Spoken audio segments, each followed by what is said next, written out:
बिस्मिल्लाहिर्रहमानिर्रहीम। अस्सलाम वालेकुम। आज 13 फरवरी है और दिन है जुमे का। इस वक्त जब मैं ये वीडियो रिकॉर्ड करना शुरू कर रहा हूँ 11:36 है।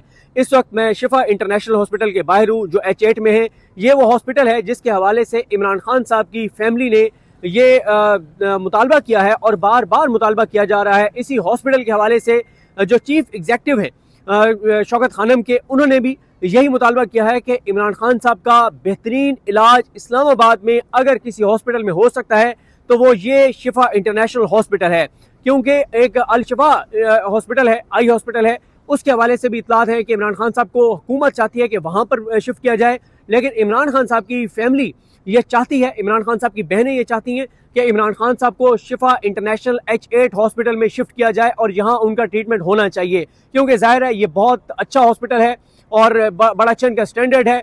तो हमने फिर कोशिश की कि यहाँ आकर देखते हैं, क्योंकि एक टीवी चैनल ने यह दावा भी किया कि आज रात को इमरान खान साहब को यहाँ पर शिफ्ट किया जा सकता है। तो इस वक्त तक जब हमने ये देखा है यहाँ आकर, यहाँ पर कोई ऐसे आसार नहीं है। हमने इसके इर्द गिर्द के तमाम रोड्स पर देखा है कि कोई पुलिस की सिक्योरिटी, कोई सिविलियन ड्रेस में कोई सिक्योरिटी, कोई अंदर कोई ऐसे लोग, कोई ऐसी एक चीज भी इस वक्त तक हमें नजर नहीं आई जिससे हमें ये इंडिकेशन मिले कि यहाँ पर कोई इमरान खान साहब को लाने की कोई तैयारी की जा रही हो। इसमें कोई शक नहीं है कि 3 मकामात पर इस वक्त धरना रेड जोन में जारी है। साथ ही सवाबी इंटरचेंज जो है वो 3 साढ़े 3 बजे से बंद है। अहमद न्याजी जो इमरान खान के अजीज भी हैं, अहमद न्याजी, उनके साथ कुछ ऐसे भी उनके दोस्त हैं जो इमरान खान साहब के साथ हुआ करते थे। नाम मैं अक्सर उनके नहीं लेता इसलिए कि उनकी फैमिलीज यहाँ पर इस्लामाबाद में है। इससे पहले भी उनमें से एक है जो जिनको जबरी तौर पर गुमशुदा किया गया, उन्होंने बड़ी अजियत और तकलीफ सही। वो इमरान खान साहब के बड़े बाएतमाद साथी हैं। इमरान खान साहब के साथ उनको आप कई मरतबा देख चुके हैं, बिल्कुल साथ साथ आप उनको इमरान खान साहब के साथ देख चुके हैं। तो वो अहमद न्याजी साहब के साथ हैं, अहमद न्याजी के भी दोस्त हैं, इमरान खान के भी जानिसार हैं। तो उन्होंने तो कभी नहीं रोका कि मैं उनका नाम ना लूँ, लेकिन मैं इसलिए नाम नहीं लेता क्योंकि वो जाहिर है, मुझे पता है एजिटेशन जो अहमद न्याजी कर रहे हैं उसमें वो उनके साथ मुकम्मल तौर पर शरीक हैं, शामिल हैं। तो फिर उनकी क्योंकि फैमिलीज यहाँ पर है तो इसलिए मैं उनका नाम नहीं लेता। तो वक्त आएगा तो उनका जिक्र करेंगे। तो बहरहाल सवाबी इंटरचेंज जो है वहां से मोटरवे मुकम्मल तौर पर बंद है, 3:30 बजे से बंद है और इस वक्त भी 3 से 4 हज़ार लोग वहां पर मौजूद हैं। इसी तरह से महमूद खान अचकजई साहब ने कैटेगोरिकल कह दिया है कि धरना खत्म नहीं होगा। महमूद खान अचकजई साहब ने यह इंदिया दिया है कि अब इस धरने को मुल्क भर में बढ़ाया जाएगा और महमूद खान अचकजई साहब ने कहा है कि अगर ये धरना मुल्क भर में फैल गया तो फिर लोग क्या करते हैं ये हमारी जिम्मेदारी नहीं होगी। महमूद खान अचकजई साहब ने धरना खत्म करने से इनकार कर दिया है। KP हाउस के बाहर भी धरना जारी है, पार्लियामेंट लॉजेस में भी धरना जारी है और इस वक्त सूरत हाल जो है वो हुकूमत के लिए, इदारों के लिए संगीन होती जा रही है, दबाव बढ़ता चला जा रहा है।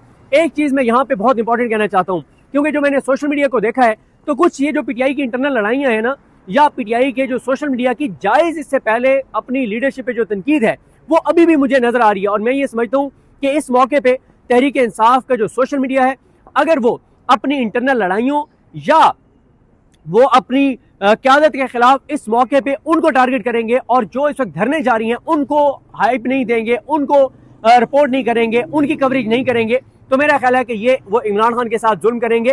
क्योंकि इमरान खान के जो बाहर लीडर्स हैं, MNAs हैं, उन पे जितनी तनकीद इससे पहले की गई वो मैं खुद करता रहूं, लेकिन इस मौके के ऊपर जब जैसे तैसे सही उन्होंने धरने शुरू किए हैं और उन धरनों का असर नजर आ रहा है, दबाव बढ़ता चला जा रहा है, पैनिक है।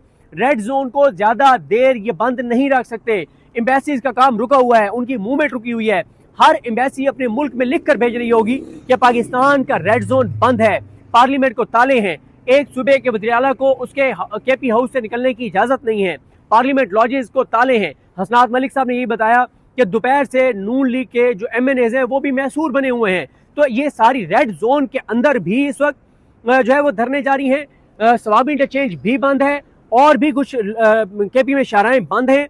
और अब महमूद खान अचकजई साहब ने कहा है कि वो इस मामले को जो है वो मुल्क भर में फैला देंगे। तो इस वक्त जिस तरह से मैंने आपको अर्ज किया है कि यहाँ पे शिफा इंटरनेशनल में कोई H8 में कोई ऐसे आसार नहीं है जिससे ऐसे लगे कि इमरान खान साहब को यहाँ पर शिफ्ट किया जाएगा, क्योंकि दबाव तो बढ़ रहा है, इमरान खान साहब को शिफ्ट तो करना पड़ेगा। मेरा तो ये ख्याल है। उसकी वजह यह है कि जब एक चीज रिपोर्ट में साबित हो गई है कि इमरान खान साहब की आंख 85% मुतासर हो चुकी है, तो अब इस पे तो अगर मगर है ही नहीं कि उनको शिफ्ट किया जाएगा या नहीं किया जाएगा। मेरा ख्याल है कि इस वक्त इंपॉर्टेंट सवाल एक ही है, वो ये है कि इमरान खान साहब जो हैं उनको कहाँ शिफ्ट किया जाएगा। ये सवाल मैं नहीं समझता कि उनको शिफ्ट किया जाएगा या नहीं किया जाएगा। इसका मैं समझता हूँ कि ये तो कंफर्म है कि उनको शिफ्ट तो किया जाएगा, लेकिन किया कहाँ जाएगा ये सवाल है, ये अंदाजे हैं। क्योंकि इमरान खान साहब की फैमिली, अभी मैं इस वीडियो के साथ आपको पहले जो चीफ एग्जीक्यूटिव है शौकत खानम के डॉक्टर फैसल सुल्तान, इससे पहले डॉक्टर आसिम यूसुफ साहब जो है उन्होंने तो वीडियो पैगाम जारी किए हैं, लेकिन डॉक्टर फैसल सुल्तान का जो मैंने देखा है ये पहला वीडियो पैगाम है। और इसके अलावा इससे उसकी वीडियो के बाद मैं आपको चकजई साहब की भी वो सुनाऊंगा, जो उनका एक अभी उन्होंने टॉक किया है उसमें बड़ी क्लैरिटी है। उन्होंने कहा है कि हम बिल्कुल नहीं उठेंगे। अल्लामा राजा नासिर अब्बास साहब ने कहा बिल्कुल नहीं उठेंगे। सुहेल आफरीदी साहब ने कहा कि बिल्कुल नहीं उठेंगे। देखें, मसला यह है कि इस वक्त रेड जोन में चाहे 5-5 बंदे बैठे हैं, ये मैटर नहीं करता कि कितने लोग बैठे हैं, 5-5 लोग ही क्यों ना बैठे हों, ये खबर इंटरनेशनली बहुत बड़ी है। और इंटरनेशनल मीडिया ने कवरेज शुरू कर दी है कि पाकिस्तान के रेड जोन में 3 धरने जारी हैं और तीनों में अरकान असम्बली बैठे हैं।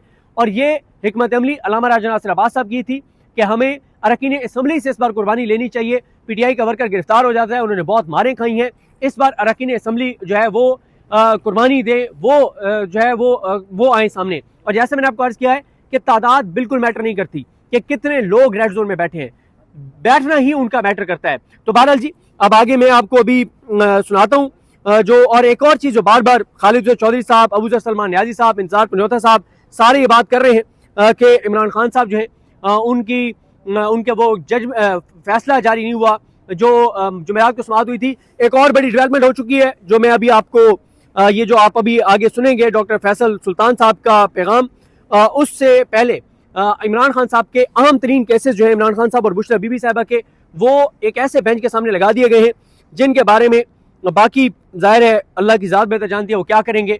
लेकिन जिस तरह से हसनात मलिक साहब ने लिखा है कि तीनों जजेस की वजह शोहरत फौजदारी कवानीन पर महारत है, तो ये जो बेंच तश्कील दिया गया है ये जस्टिस हाशिम काकड़ साहब की सरबराही में है, जिसमें सलाहुद्दीन पंवर साहब हैं और जस्टिस इश्तियाक इब्राहिम साहब हैं। बहरहाल इस बेंच को देखकर मैं गलत साबित हो गया तो माफ़ी मांग लूँगा, लेकिन मुझे इस जो ये बेंच है इसमें मुझे लगता ही है, मुझे 99% लगता है कि इमरान खान को इस बेंच से इंसाफ मिलेगा। और क्योंकि ये इनमें से एक सलाहुद्दीन पंवर साहब है जिस पे आपको मखसूस रिश्तों वाले केस में याद होगा कि जब इमरान खान साहब के वकील पीटीआई की तरफ से हामिद खान साहब जो हैं उन्होंने जजेस को कहा था, उन्होंने हिट किया था, तो ये थे जिन्होंने उस वक्त बेंच से अलग हो गए थे सलाहुद्दीन पंवर साहब। वो के सलाहुद्दीन पंवर साहब ने एक बहुत बड़ा जुल्म भी किया हुआ है। इन्होंने इस्लामाबाद हाई कोर्ट के 5 जजेस का केस जो है उसमें ये तीसरे जज थे जस्टिस अमीन के साथ, और दूसरा मेरे जस्टिस अमीन के साथ नहीं थे, मेरे जस्टिस मोहम्मद अली मजहर थे, एक शाहिद बिलाल हसन थे और तीसरे ये थे। उस वक्त इन्होंने उन 5 जजेस के खिलाफ फैसला दिया था, लेकिन बहरहाल वो मामला भी बड़ा इस तरह का था जिसमें उनके पास कोई और ऑप्शन नहीं था। ईद से पहले वो ठीक चल रहे थे, ईद के बाद वो कंप्रोमाइज हो गए। लेकिन इसमें बहरहाल मुझे ये है कि ये केस क्योंकि इतना बोगस है, जो इमरान खान साहब का तोशाना ये साइफर में बरियत के खिलाफ अपील है, मुझे लगता है कि इसमें इमरान खान के हक में ये फैसला देंगे। और साथ ही जो जमानतें मुस्तरद करने के फैसले हैं उसमें भी मेरे ख्याल है कि इमरान खान साहब की जमानतें मुस्तरद कैंसिल करने के फैसले को की जो चैलेंज करने की जो अपीलें हैं उनको ये मुस्तरद करेंगे। बहरहाल अब आगे आप सुनिए डॉक्टर फैसल सुल्तान का पहले पैगाम और उसके बाद इनका महमूद थाना चकजई साहब जो है उनका ज़रा आप सुन लें। और मैं आपको ज़रा लेटेस्ट 1 मिनट में देख के बता देता हूँ कि कहीं ऐसा ना हो कि कोई लेटेस्ट कोई ऐसी डेवलपमेंट आई हुई हो, तो मैं आपको देख के बता देता हूँ। तो ऐसी कोई डेवलपमेंट नहीं है। तो बहरहाल जी अल्लाह ताला खैर करे जो भी होगा। तो ये मैंने आपको पहले बताया था ना, ये अभी फिर खबर आ गई है कि श्रीनगर के आस पास कंटेनर्स की गैर मामूली नकलो हरकत। इस्लामाबाद में बहरहाल कंटेनर्स पहुँचाए जा रहे हैं मुख्तलिफ मकामात पर। ख़तरा इनको ये है कि अगर इमरान खान को शिफ्ट नहीं करते तो तहरीक इंसाफ इस्लामाबाद की कॉल ना दे दे, तो इसलिए आप कंटेनर्स जो है वो पहुँचाना शुरू कर दिए गए हैं। और किसी वक्त भी इनको अगर ये इतलात हुई कि आ सकते हैं तहरीक इंसाफ के लोग, तो मुकम्मल तौर पे सड़कों को बंद करने का अमल शुरू कर दिया जाएगा।